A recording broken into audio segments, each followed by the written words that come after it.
everyone. Thank you for joining us. We're glad you're here. My name's Chrissy. I'm over at Santa Monica Clinic with Paul. And I'll start with the introduction. So I found Egoscue 7 years ago when I was working at a gym. We had part fitness, part therapy. My stepdad, who was an avid golfer, had chronic back pain for 7 years, well, actually 8 years. He had tried everything like epidurals, Botox in the back, you name it. Nothing worked, and he started doing the method. And I saw him like along the process, and it worked miracles for him. So really sparked my curiosity. And since then, I never left. So it really was the missing link in my eyes to like what was missing on the fitness side. So then after learning Egoscue, I was able to apply it to fitness. And now I simply do Egoscue and love it. So that's my story. Thank you, Chrissy. I am Paul, also of Santa Monica. I'm from Texas, where football is a very, very big deal. So my story is 5 torn ACLs, 6 knee surgeries from football. So that is firsthand experience of what it's like to be in a rehab room, be in pain, and not be able to do what you would love doing. So that journey kind of took me through several paths, which led to me finding the method, which has kind of been the missing link in getting to the root cause of what causes you pain, what causes longevity, and getting you back to the activities that you love. So that was a great thing for me to find, and happy to be here. I'm Elisa. I'm from Beverly Hills, and my background is in athletic training and sports medicine. So I had my fair share of experience with athletes, and then I spent some time working at the Disneyland Resort and helped the employees there get back on their feet and be able to work and do their jobs. But I definitely found that I was missing something, and I would see people get re-injured and not quite get as good as they wanted to feel, and they were just kind of managing pain. And then I did some digging, and I found the Egoscue method. And like Paul said too, for me, that was the missing link that tied everything in together. This whole body approach, which you're going to learn about today, just made so much more sense to me. And it was that piece that I was missing from my education, even at school. So really glad to be here. Thanks. So I'm Hannah. My background is in kinesiology with an emphasis in physical therapy. I did yoga teacher training as well as personal training. And when I moved back to LA, I was looking for jobs and found Egoscue. And something that I value quite highly is the personal touch. So we don't just look at your body, but we really connect with you and learn about who you are as a person and really connect that with what we're doing and our approach in helping align you and restore function. All right. So today we're going to be talking about how your posture can help you become pain-free and you can enjoy your summer. Now, I want to let you know that this presentation will be recorded. And as we go through the presentation, any questions that you may have, please put in the chat box. We will see them and address them. And hopefully at the end, we will have time for a Q&A. So let's begin. So this last year has been incredibly chaotic in numerous ways. We are so limited in what we can do. And after we've changed and worked from home, a lot of our clients have felt a huge discrepancy in their normal day-to-day. So we've had a lot of our clients come in after working from home for a year with various deviations and symptoms. One of my clients even told me recently that she can't really even get her steps in anymore. She used to use her working in office to be able to take her steps in, walk to the water cooler, get up intermittently, and that has completely changed since working from home. So the list as follows is not inclusive of everything we've seen, but these are some of the major things that have definitely been reported. And we have an overall less activity that you're doing during the day.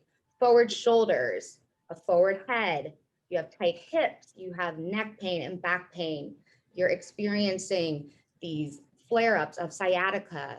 There is just a general lack of energy. There might be some rotations that you have, but your overall posture has definitely changed, especially if you're not moving as much. And we're seeing just a lot of tightness and a lot of pain in places that probably wouldn't come up if you were continuing to move or even had a different setting from being in the office. And so it is frustrating to be limited in the things that we can do. And we're definitely going to go more into detail about those frustrations and limitations. Awesome. So to dive in a little bit deeper, I know a lot of you have some experience with Egoscue, so this might be a little bit of a review. But going off of what Hannah was saying and coming from a place where your body just hasn't been moving the way it's been used to, and now we're in the summertime and we want to get out there and do all these fun things, we're going to jump into some specifics of those fun summer activities. But before we do that, it's important to understand and remind yourself of why these conditions lead to the pain and restrictions when you get out there and want to do all these fun things. So all of us as human beings have a design posture. So you open any anatomy book, this is what you're going to see. And what we look at when we do our evaluation with you here in the clinic is where your body is in relationship to this design. So when we're looking at this, what we're focusing on is your 8 loading joints. And those are the 2 ankles, 2 knees, 2 hips, and 2 shoulders. So when we take a look at our clients, we want to see where are their deviations. Is there one shoulder that's higher than the others, or one hip that's higher than the others, or twists? All of those things are going to play a part into how your body can function. So keeping that in mind, I wanted to share with you guys a client of mine that was nice enough to share his story with you guys today.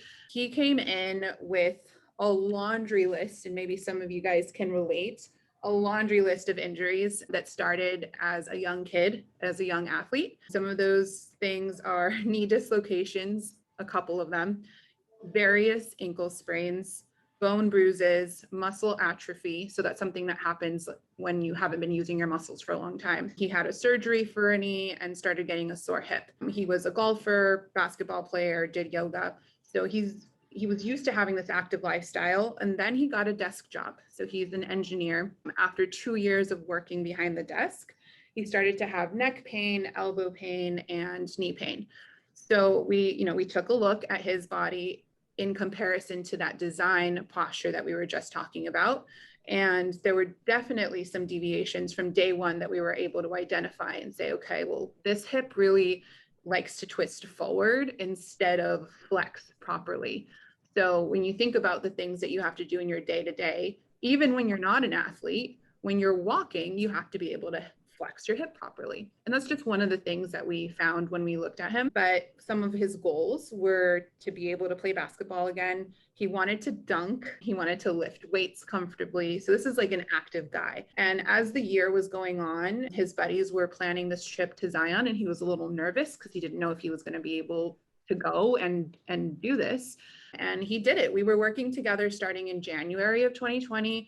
And by August, this trip came around. He went and he hiked over 30 miles through Zion, which was such a big win for him. Super exciting. So exciting that he was very happy to share his picture with me and give a little story. So just wanted to share that with you guys. If you are limited, you're not stuck. We can absolutely get you going again. Cool. So this is the fun stuff we get to talk about here. So several points I want to bring up on this slide. The first being, these are typically a lot of go-to sports and activities people in the summertime when the weather gets nice that they tend to gravitate toward. Golf, tennis, swimming, hiking, things like this. People usually tend to categorize golf and even swimming as usually tamer movements and exercises for people's bodies. So usually people retire and they think, you know what, let me just get into golf.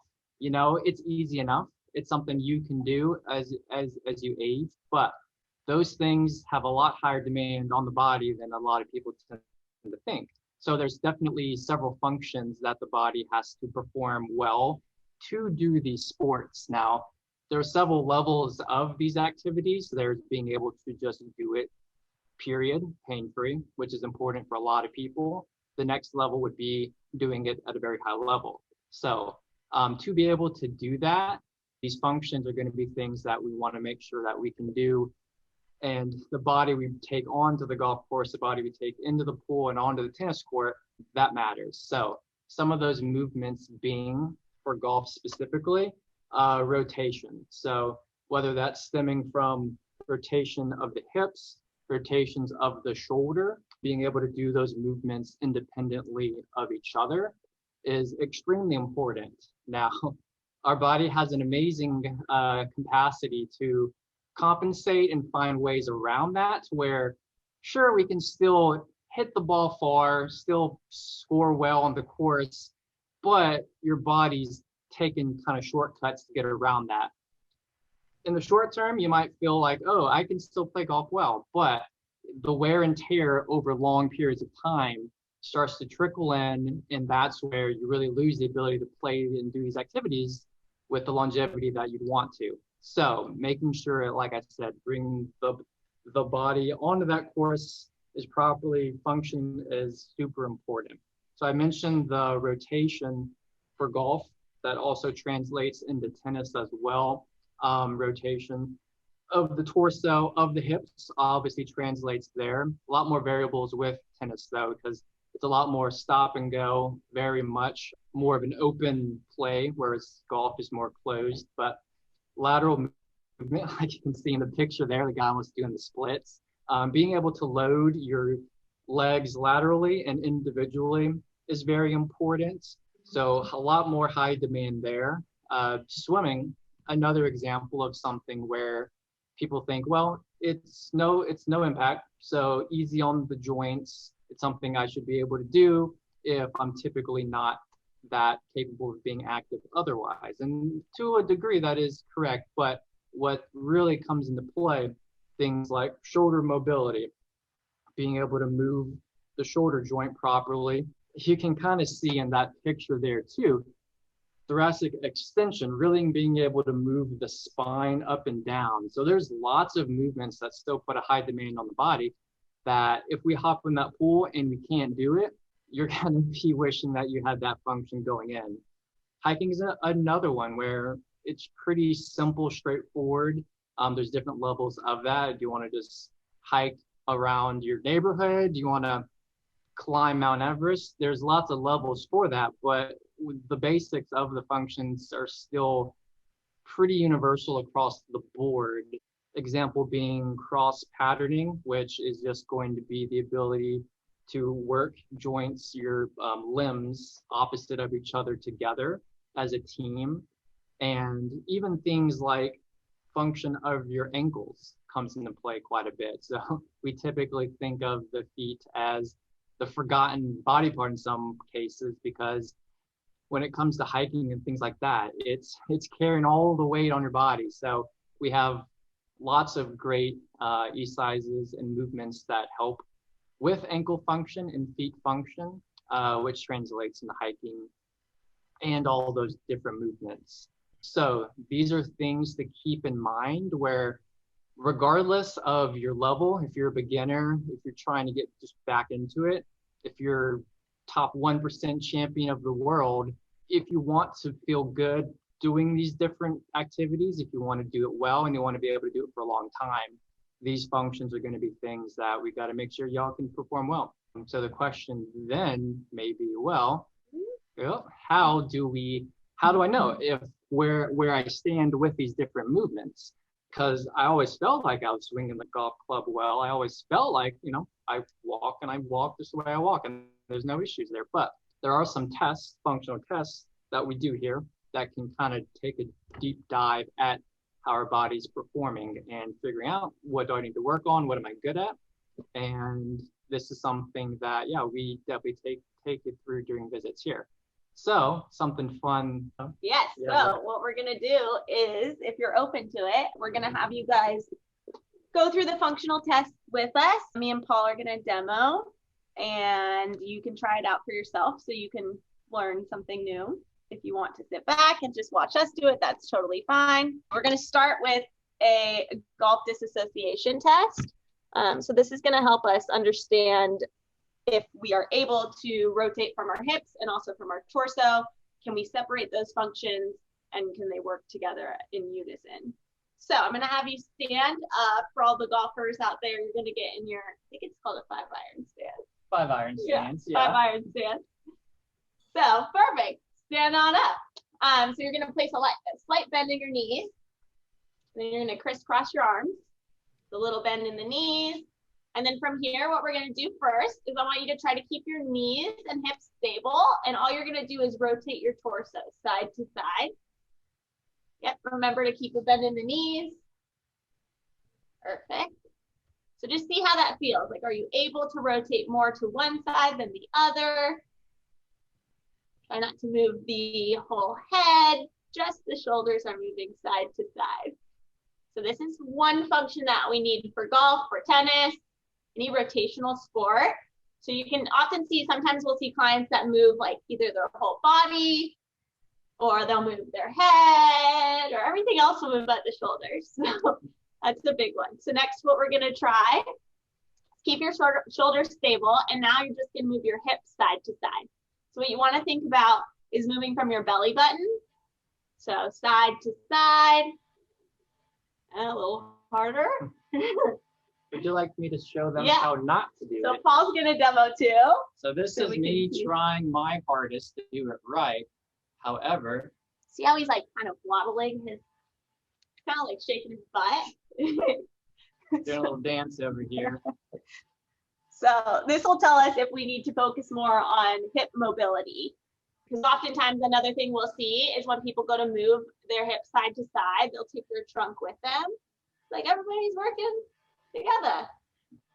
So we do want that separation. So you can use that even just like before you get on the tennis course, just to test like, okay, do I need to focus on torso rotation? Do I need to focus on hip rotation?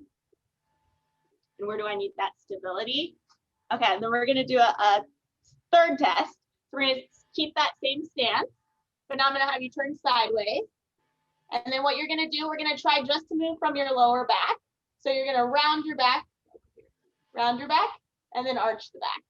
Round the back, and then arch the back. So what we typically see is like people will move from their trunk. So if your shoulders are moving forward and backward, we're not moving then from the hips. So that's going to show us too if we need a little bit more mobility and the ability to flex and extend in the lower back. Now we're going to try some cross patterning. So you can take a chair, the chair that you're sitting in, a seated position. You kind of want to come to the middle edge of the chair so you're not tempted to slouch. Perfect. And then what we're going to do is we're going to do hand leg opposite lifts. So Paul's going to demo. Perfect. And you really only have to lift it like a few inches. And the key here is you want to try to reach the arm straight and then opposite knee bends and then bring it down. So lift up and then bring it down. Perfect. Lift up, bring it down. Try to keep the feet straight. You should feel it in the front of this hip of the leg that's lifting. And there might be one side that's a little easier than the other. Let's see it. Oh, beautiful. It's like synchronized swim. They look great in that office over there. Good job, yeah. Guys. So now let's hold one side up. Hold that, hold, hold, hold. In this position, are you rounding your lower back? Are you able to sit up tall and arch the back? Hey, Chrissy, maybe we can see a side view for that. Yeah. So I don't want to be here, right? I want to be sitting up tall, arch the back, maintain that, and then lift hand leg opposite.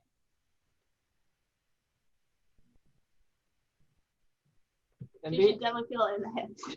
Yeah, and these are all movements that you can tie to specific things that you just do in your everyday life, whether it's swimming, hiking, so you really can feel the benefit from it because it's not just moving for the sake of moving, like it's things that we just do every day. Yeah. And if you want to make that test a little harder, you can also do it in the standing position and try hand leg opposite lifts. Awesome. Yeah. There might be one side that's a little harder to balance on. That office. Hey-oh, don't run into your neighbor. So all of these tests that we use are able to show us, okay, where is the dysfunction? Where's the compensation? Where's the imbalance really showing up? So now we'll kind of go transition into what this all means and how we at Egoscue approach the solution. So the functional test, we use that in the clinic and online if we have a Zoom appointment. These clues, I think of the body almost like a treasure map, right? And our job is to find the golden keys to unlock the places in your body that are locked. And the functional tests are a great way to help the client also better understand where they're limited. So when we address posture as it relates to treating the body as a unit, there's typical deviations that we see related to sports. So this photo over on the right is a condition 2 posture. We typically see a lot of rotation in this position. A lot of golfers, a lot of tennis players come in and they look very similar to a condition 2 posture, or rotated in the torso. So it's almost like the body that you take into the sport kind of sticks with it.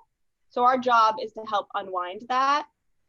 We also have Tiger Woods' injury history over on the left, which is a long laundry list of different injuries. And the point of showing you guys that is that over time, given that same demand, you have to think of it almost like if you take a bottle and you twist it opposite directions. It's only a matter of time before those injuries lead to a chronic list. And I think even since this photo was taken, there's been more to add to the list. But the point is, we're trying to create longevity with our clients. So we believe that being pain-free is, instead of just being the absence of pain, it's the ability to do the things that you want to do without limitation. And how we do that is we have 5 guiding principles whenever we are working with clients. And those 5 guiding principles, one is mitigate the symptom, meaning like if you're coming to us for chronic pain, the goal is to get you out of chronic pain. So you should feel better after your appointments. Number 2 is we reduce rotation. So again, if we see rotation in the body, we're trying to pull that out so that there's more balance left to right. 3, we want to neutralize the pelvis. Especially post-COVID, we see a lot of disparity in the hips, whether that's from sitting, driving, playing sports. So we really want to bring some symmetry back to the hips so that they're able to function. Even in the golf stance, it was a lot harder for everybody to just move the hips and keep the shoulders stable. And then number 4, we want to work from the inside out. Really, the goal is to hit all of the muscles that need attention. And then number 5, we want to leave the body in neutral, meaning we want to stabilize that position. So again, this isn't something that happens overnight. I do want to emphasize that. Like, the goal with Egoscue is to create a new muscle memory and for you to be able to have the tools to heal yourself and feel confident and comfortable going into these activities. That kind of helps me transition into a testimony from a live client. So I don't know, David, if you're on, I'd like to introduce David. So David's been with the method, I think he's going on how many years? Oh, look, he's laying in standing back. I was doing some Egoscue. Yeah. So David, why don't you introduce yourself to the group? Tell them, who you are, how'd you find us? Hi, I'm Matthew McConaughey. I just look different in movies.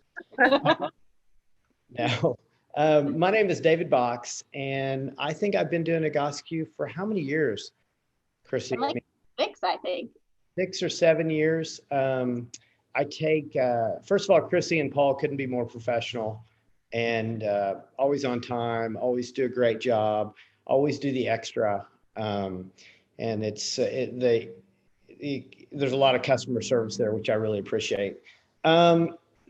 Basically, I've been doing it for 6 or 7 years. I got to the point where I really couldn't play tennis. My hips were out of alignment. My knees hurt. Tennis has been a big part of my life. I played tennis in college. I played tennis professionally. And so I just got to the point where I couldn't really play. I have 2 boys. They're 4 and 6 years old, and they're kind of my why. And last Friday night, they wanted to go play soccer. And my 6-year-old can run forever and ever and ever. And so I ran for a couple of hours with him, and I got back in my car, and I was just thanking God for Egoscue. It's been life-changing for me. I went from not playing tournaments to in the year 2020, I was ranked number 2 in the nation. I captained the United States team against Canada, and it's all because of Egoscue. Completely life-changing. I do 2 sessions a week, every Tuesday and Friday. I have 150 team members, and it's the number one thing that I put on my schedule each week. I just got through playing tennis, and I do 15 minutes of Egoscue. They were nice enough to do a post tennis menu and a pre-tennis menu, which was extra, and they did it for me. I do it every day. I do the Egoscue Tower for 30 minutes every night. It is a part of my life. And I do Egoscue at least 1 hour every day. And I would recommend it to anyone in the world. It's been life-changing. I'm virtually pain-free. I'll have injuries because if you play tennis for 6-7 days in a row and I play in the senior tennis circuit now, and you're trying to make money or get a ranking, you're going to get hurt, but I'm not afraid of it now. I 100% believe your body will heal itself. And without Egoscue, I have no idea where I would be, and I'm eternally grateful for it. Thank you. Thank you, David. Oh my gosh, I'm gonna cry. No. Thank you so much for sharing that. I think it was really good for someone to hear, someone who's been an example of what this method really is, and it is a lifestyle. So I'm glad that you touched on that. Thank you. Congratulations, David, on your commitment too, because you put in the work, Well, you've got great instructors. I mean, I can tell you all believe, and great therapists. And so it kind of goes both ways. I mean, if I need something extra, you guys are always there. And it is a commitment. If I've had some people try it, and the people that try it and can stick with it always get better. But the ones that do it 4 or 5 times, what else? You can't do anything 4 or 5 times and be successful. That it's not a magic bullet without the work every day. And I'm not saying you have to take it to the extreme that I take it. But I also play tennis, 6-7 days a week, and I run with my boys. And so, but it's just anybody that I've ever had that did it consistently, it works. And I give the Egoscue before a walk and after a walk as usually my beginner primer for somebody before I try to get them to work with you. But my brother-in-law's been doing Egoscue for over a year or 2 years, and it took my sister probably 2 years to get Reese to do it. And he says, David, it's been life-changing. So I can't say enough good things. It 100% works. And I tried everything you could try. Name it, I tried it. Acupuncture, I don't want to mention any other modalities because I think that they all have a place. And so I don't want to be negative about them. But the by far the biggest modality that has worked for me has been Egoscue. So if I had a hat, I'd wear it, or I don't have any tattoos, but if I did, I'd put one on my arm.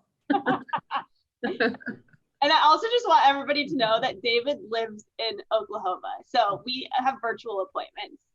So I feel like a lot of people are like, distance is an issue. It's like, no, you get out what you put in, and it is a two-way street. We work together. So if it's something that you're interested in, then we're here to help you. Yeah. And actually sometimes the virtual, I've done it both ways. I did it where I would travel back to Santa Monica and do it. The virtual appointments work, I mean, Chrissy and Paul, they both know what they're doing. It might take a couple more seconds to get something, but they'll get on the ground with you and get on the floor with you and show you how to do it. I mean, so it's not like that they're not showing me because, I tell them to bring it down to 7th or 8th grade education for me to make it work. And they do it every time. So it definitely works. Thank you, David. Sure. Okay, so now we're gonna open it up to Q&A, and if you guys have any questions for us or for David or for I don't have any questions. I just wanted to add to what David said. Usually my neck does this all the time, and I started doing Egoscue 5 years ago, and Egoscue's even been there when I ran out of money, So they were willing to send me menus and help me. And a lot of places don't do that. They would never do that. Like acupuncture. I mean, I love acupuncture. I get acupuncture too, but they were just so kind. And that was really, really helpful because it made me, because I did the in-person appointments, which are more expensive. But it was totally worth it because I needed that kind of hands-on, move my body this way, and I do Egoscue every day. And I probably come in, I haven't used the Beverly Hills one in a while, but I probably do an online appointment a couple of times a year now, just to see if there's anything new I can do. And actually, after we just did that fundamental thing, I can tell that my hips are tighter because I've been lazy about doing the tower. Like, I don't want to lay, he said 30 minutes, and I'm like, oh, I usually do it for 10. Because I can't stay still that long. Now that I can move, now that I can walk again, because I have dystonia and I had to learn how to walk again. It's like, I don't want to sit for that long. Like, now I'm anxious. It's like, I can walk, I can move. I don't want to sit there for 30 minutes, but I am going to try. Like tonight, I will try. So You have the glasses? I'm sorry? Do you have the glasses? There are some glasses that you can lay on your back and look for. They're like $10. For what? Game changer. You can watch TV. Oh, In your tower. What do they do? You lay on your back in the tower with your legs up, and you can look up and you can see the TV. There's no way I can do it for 30 minutes without watching TV.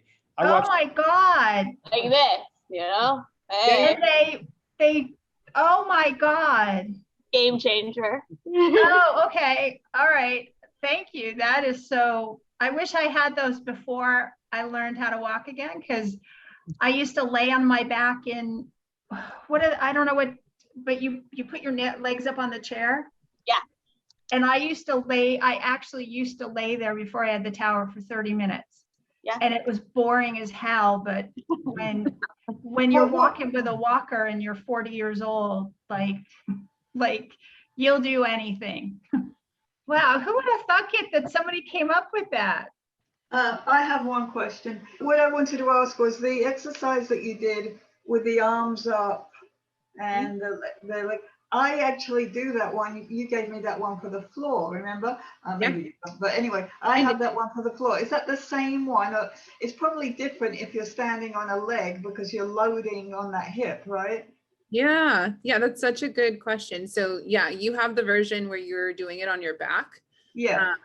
But yeah, that's just a different position, standing versus sitting versus on your back. So something that we take into account when we put your menus together is what the position is going to do for you. So whether we put you on your back or sitting or standing, we want to put you at an advantage so that you don't go to your personal compensations. So what we know your body likes to do, we want to put you in a place where you're probably not going to do that, and then work a little bit more on the proper function. So cross crawling is it's a great test and a great exercise. So if you guys had trouble going through that cross pattern of the opposite arm and the opposite leg, it's going to be so great for you to practice that. If you couldn't do it standing without losing your balance, if you couldn't do it sitting without getting your pelvis tucked under every time you brought one knee up, then you can do it on your back, because then that way you're not loading, you're on the floor, and then you have a flat floor.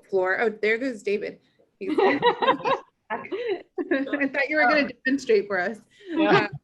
I'll show you the laying down version. Yeah, there you go. So you can watch Chrissy. So when you're on your back here, you're still moving on the same pattern, opposite arm, opposite leg. We're still working on proper hip flexion. We're still working on extension through the thoracic spine, movement through the shoulder, but you're not worried about having to load and then lose your balance or compensate and twist and do all these other things. So that's another version if you wanted to practice it. So we did it for you today as a test, but if you wanted to practice it as an exercise like Alexandra does, you can do it on the floor. Well, I wanted to ask one question about that, is that if you do that standing, doesn't that really help your balance to get stronger rather than doing it on the floor? Yeah, and so it absolutely can help you. But what we do in the clinic is we watch you do it to make sure the quality of your movement is good, because there is kind of this gray area where you can do standing exercises to try to help your balance. But if while you're practicing, you're twisting and you're tilting and all these other sensations, you might not be getting as much out of it as you think you are. So like, and that's where we come in, right? Like we're the extra pair of eyes to help you and be like, you know what, for you, where you are right now, let's start on the floor. Then maybe we'll go to sitting, then we'll go to standing, and we can help you along through that process. Okay, go. Great, fantastic. Well, you know, I love Egoscue. I've been doing it for about 15 years, and Whoa. I actually studied with Paul. Yeah. It's great. It's really great. But I started with the book. That's the first time I heard it. It was Pete's book. Yeah. But it's harder to do, like my brain, I'm into science and neurology, which is the brain, but it's like, it was easier to do going to the face-to-face thing, because trying to figure it out with the book. I have a friend who's only ever used the book, but I need someone to show me. Like I need demonstrate. Even the menus, sometimes I go, what is that? Like I can't, like my brain doesn't function that way. CJ, that's a great point too, because I feel like we meet a lot of clients that have read the book and quote unquote self-diagnosed themselves as a specific condition, and then started going off on different menus, and that's a tricky area. It's kind of like any expert in a field, like you need a second set of eyes to not have a biased opinion. So that's like the benefit, I think, of having someone else look at you. Yeah, there was one exercise that when I first went in, I went, oh, I know how to do that. And she went, oh God, that is so wrong. It's like, how do you feel after you do that? And I go, well, it kind of hurts. She goes, yeah, because you're not doing it right. So yeah. I think we have another question. Yeah, we have two questions. Okay. One is how best to sit in a chair, like when you're at work and get your posture right in the chair. And then the other question is, what are good exercises to offset hiking? Like if you're hiking and you're getting leg issues, things to offset to help the knees and the hips and things. That's a good question. I can jump in and answer the first one for you. So I think something important to consider when you're thinking about like the proper way to sit is where your body is now, and like what can it do, right, with where you are. So when you're sitting, the muscles that are supposed to be working, let me try to scoot away here. The muscles that are supposed to be working are hip flexors. They're right like in the front crease of your hip. So the problem with a lot of people nowadays is the like weak hips, slouched, and just totally like not engaging anything at all. So when we practice sitting with our clients and with anyone, like with you guys asking about it, we want to engage the hip flexors. What that looks like, if you actually start slumped, and you guys can try this, this is a little bit of like a test also.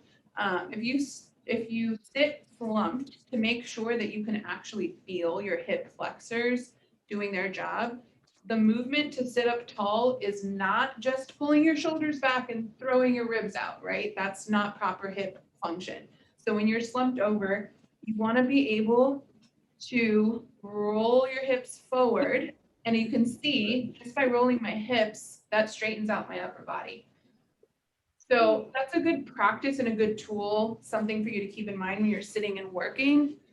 But if you're doing work, you don't want to be like obsessed. This is what I tell my clients. You don't want to be obsessed with like, how am I sitting? How does this feel? How, you get distracted, and then sometimes you get in your head and it just doesn't work out in your benefit.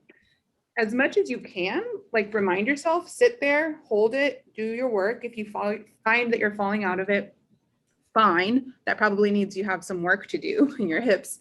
But use, if you have, I don't know if you're a client already or not, but if you have a menu, use that. Like that's where the training is going to come in to use the right muscles. Then your body knows how to use them. You can go into your chair at work, any chair that you have, and work and sit more comfortably. So I hope that helps, but that's a good way for you to kind of like reset yourself. It's like, okay, am I engaging my hips? Are my ankles right under my knees? And that's a good place to start. And then what was the second question? Was it how to offset hiking? Hiking, yeah, if you get it just ankle, knees, hips, things like that to keep your legs working well. Do you guys want to give them? I get plantar fasciitis, so I've been doing things for that. Yeah, so the part that's tricky with like specific exercises for specific conditions is that it is like very personalized. We are also offering, like, for anybody that attended today, for new clients to receive a special offer. So we have both of our email addresses on here, or if you guys have any existing questions or want to schedule with us, you can call either of the numbers on the screen. And which office are you all from? Are you from Santa Monica or Beverly Hills? We're both. So Beverly Hills is here. Santa Monica Santa over here. Monica. Mm-hmm. So we're all in LA. We're all in LA. Thank you guys all for joining us. We really appreciate you taking time out of your day. Yeah, and those were some good questions. Anything else before we jump off? Are you guys involved at all? Because the way I found out about Egoscue was from Tony Robbins events. Yeah. Do you guys have any affiliation with that, or is that just Brian that does? Is he at one of your offices, or how is that incorporated? We, as a company, like, we're highly involved. That's actually how I found out about Egoscue too. I went to an event and met Brian, and then he gave me his card. So that is definitely a big connection. And I think some of the events might be going live soon, but even still, Brian has been joining Tony's virtual events as well. So that's still an ongoing relationship. All right, you guys. Well, I think we're going to wrap it up. Thank you so much for joining us. Okay, thanks so much. Thank you. Bye. Bye, David. Bye, Himo. Good to see you. Thank you, David.